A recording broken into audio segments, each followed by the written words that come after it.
Welcome back, everyone. It's Dr. Linder. We are now going to talk about different types of contraction. And there are three types of contraction. You'll see A, we call it concentric, B, we call it eccentric, and C, we call it isometric. Now, in terms of contraction, the term contraction really means that there's tension that's being generated in muscle. Now, you can have tension that's being generated in a muscle when a muscle is shortening, when a muscle is lengthening, or when a muscle is remaining the same length. So you can have contraction when the muscle is shortening, when the muscle is lengthening, or when a muscle remains the same length. So let's take a look at the shortening phase, which is concentric. Now, when I say shortening, I mean when the origin and the insertion of a muscle approximate, where they move closer to one another. When I say lengthening, I mean when the origin and insertion move further away from one another.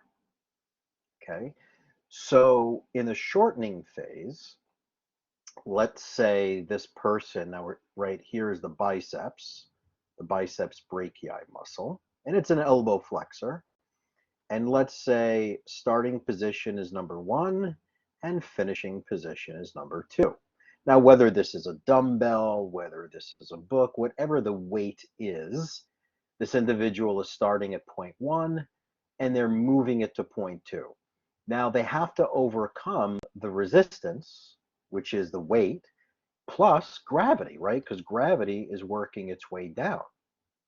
So if they can generate enough tension in the muscle to overcome gravity and the resistance and the load and the weight, and they move it, that's a concentric contraction. Concentric contraction is what we call the positive contraction, or we call it the acceleration phase, the acceleratory phase. Now in B, eccentric, starting position would be up here, number 1, and then finishing position would be down here, number 2. And of course, you have gravity working down once again. And here, the biceps are contracting again. But what they're doing here is they're elongating back to its resting length. So the person is slowly lowering the book at a pace that's slower than that of which gravity wants to take it. Right? It's not just dropping down, they're in complete control of slowly elongating it. So we call this the negative contraction, and we also call it the deceleratory or deceleration phase. So here, the biceps, the origin and insertion were shortening, moving closer together. Here, the origin and insertion of the biceps brachii were elongating or moving further apart from one another. So think of it as the E in the word eccentric for elongation, to elongate the muscle. Now in choice C for isometric, iso means the same, metric means meter or length. So this person is holding the book straight out and they're just holding it there. They're not moving it up, they're not moving it down, right? They're not doing either of those. They're just holding it straight out. So all of these muscles on the anterior side and the posterior side, they're just contracting. They're generating tension. There's no change in the joint angle. The resistance is not enough to overcome. There's no change in the joint angles anywhere. That's isometric. So concentric, which is here, is when the muscle tension exceeds the resistance and the muscle shortens, meaning the origin and insertion approximate each other. We said that was the positive contraction or the acceleration phase, whereas eccentric with an E For elongation, the peak tension is less than the load and the muscle elongates, or the origin and the insertion move further apart from one another. That's called a negative contraction, also known as the deceleration phase. And isometric is when the tension never exceeds the resistance, so there's no change in the joint angle whatsoever. So concentric, eccentric, and isometric. Concentric, I use quite frequently in my practice, especially when people have, let's say, like rounded shoulders or anterior head translation, and their shoulders are moving anteriorly from using the computer or texting all day. Then what we want to do is elongate the pectoralis major, right? We want to elongate and stretch out the muscles on the front while strengthening the rhomboids and the middle traps, which are on the posterior side. So we elongate the anterior muscles while shortening and strengthening the posterior ones. That's what we call reciprocal inhibition, which is this understanding between agonist and antagonist, or anterior and posterior muscles. Okay. Okay, you heard me use the word origin and insertion. All muscles attach to bones by way of tendons, and some of those tendons are proximal and some of them are distal. So the origin is usually the more proximal attachment, and it's the part that is usually staying still or stationary, whereas the insertion is usually the more distal attachment, and it's usually the part that moves.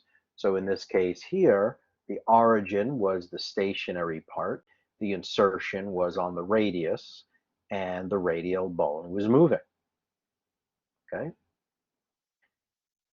Okay, agonist really means the main muscle that provides the movement, whereas the antagonist is going to oppose the agonist. It's going to do the exact opposite. So agonist and antagonist, if I said to you that the biceps brachii is the primary elbow flexor, or it's the agonist, I would ask, what is the antagonist? Now you have to think of a muscle on the opposite side or the posterior side. And you could say the triceps brachii, and even a very, very short muscle of the elbow called the anconeus. Both are elbow extensors. So that's agonist and antagonist. Synergist is a muscle that assists the agonist. So if we go back here and I go, well, what's the synergist to the biceps brachii? Then you'd say, okay, well, the biceps brachii is an elbow flexor. Are there any other elbow flexors that I'm aware of? And after studying this week and studying the muscles of the upper extremity, you'll know the brachioradialis and brachialis are two other elbow flexors.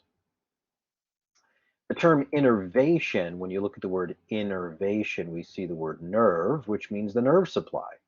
Again, muscles cannot function without proper nerve supply. Muscles of the upper extremity, everything from the shoulder down to the fingers, are going to be innervated by nerves that come from the neck, from a region called the brachial plexus. And that comes from the neck, from C5 to T1. Now, the muscles of the lower extremity, from the gluteal muscles all the way down to the toes, there are two plexi down there. There's the lumbar plexus and sacral plexus. And again, lumbar plexus comes from the lumbar spine from L1 to L4. And then the sacral plexus, L4 to S4. Okay. And it is the sacral plexus down here at the bottom, which is where the infamous sciatic nerve comes from. Okay.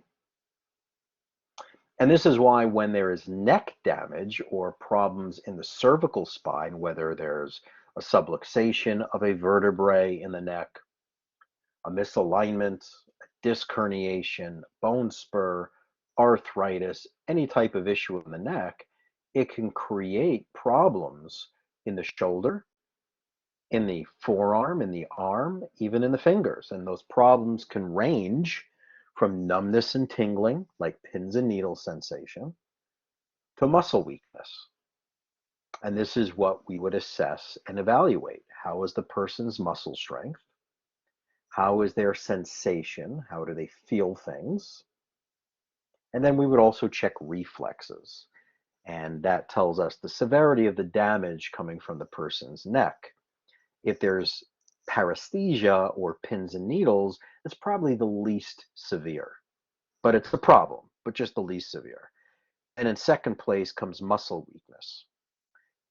Okay. And then what happens after that, the worst case scenario is we check the reflexes and they're gone, like the biceps reflex or the triceps reflex or the brachioradialis reflex. And if those reflexes are gone, we have a much more serious issue. Okay, we'll take a break. When we come back, we'll get into some of the microscopic parts of muscle.